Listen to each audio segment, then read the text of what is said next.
Bismillah, Assalamualaikum warahmatullahi wabarakatuh guys. Hari ini kita akan menziarah dua insan yang istimewa, InsyaAllah. Jom guys. Assalamualaikum warahmatullahi wabarakatuh. Waalaikumsalam warahmatullahi wabarakatuh. Nama saya Ben. Kami nak datang ziarah, boleh kami masuk? Boleh silakan. Alhamdulillah.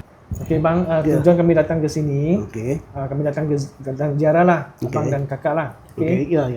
Sebab kami dapat berita bahawasanya abang dan kakak ni adalah orang yang istimewa. Ya, Alhamdulillah. Okey, alhamdulillah. Jadi kami kenal sini. Daripada tu saya nak bagi sedikit perkongsian lah. Okey. Untuk sama-sama kita dengar apa ayat daripada Al-Quran, untuk kita sama-sama muhasabah diri insya-Allah. InsyaAllah.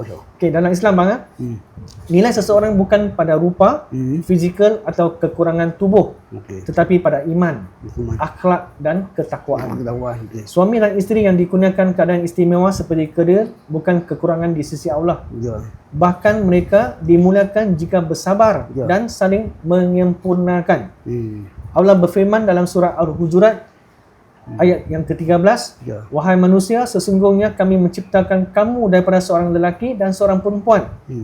Sesungguhnya, ini paling penting yang akhir sekali, sesungguhnya yang paling mulia di sisi Allah ialah orang yang paling bertakwa. Ayat ini menegaskan bahawa kemuliaan tidak diukur pada tubuh badan tetapi pada takwa. Perkahwinan pula adalah rahmat dan ketenangan. Bukan semata-mata kesempurnaan fizikal.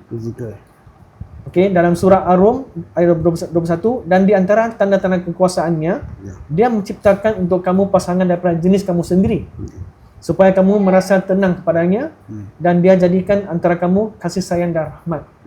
Bagi pasangan yang diuji dengan kekurangan fizikal, kasih sayang dan rahmat inilah kekuatan sebenar rumah tangga mereka. Ya, insyaAllah. Dan hari ini Alhamdulillah Allah kurniakan seorang anak yang sangat normal. Alhamdulillah. Ini kuasa Allah abang kan. Kalau ikutkan kita punya logik akal kan. Yang abang keadaan macam tu dengan kakak keadaan macam tu, lahir anak semestinya macam tu juga, tapi Allahu Akbar. Allah Maha Kuasa, Allah bagi kurniakan anak yang normal dan comel. Alhamdulillah. Alhamdulillah. Syukur. Allah yang jadi abang dan kakak jangan putus asa. Ya, betul. Jangan putus asa dengan Allah, jangan buruk sangka dengan Allah.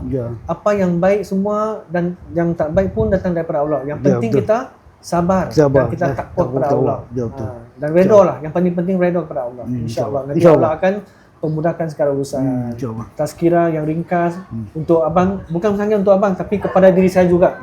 Supaya saya ambil muhasabah daripada ayat-ayat Al-Quran dan peringatan untuk diri sendirilah. Alhamdulillah. Dan kami akan sediakan sedikit barang untuk abang. Alhamdulillah. Itu ya bang. Okey, insyaAllah. Terima kasih. Terima kasih banyak. Alhamdulillah. Ini ya. InsyaAllah. Alhamdulillah. Semoga Allah pemudahkan semua urusan. InsyaAllah. Terima kasih banyak.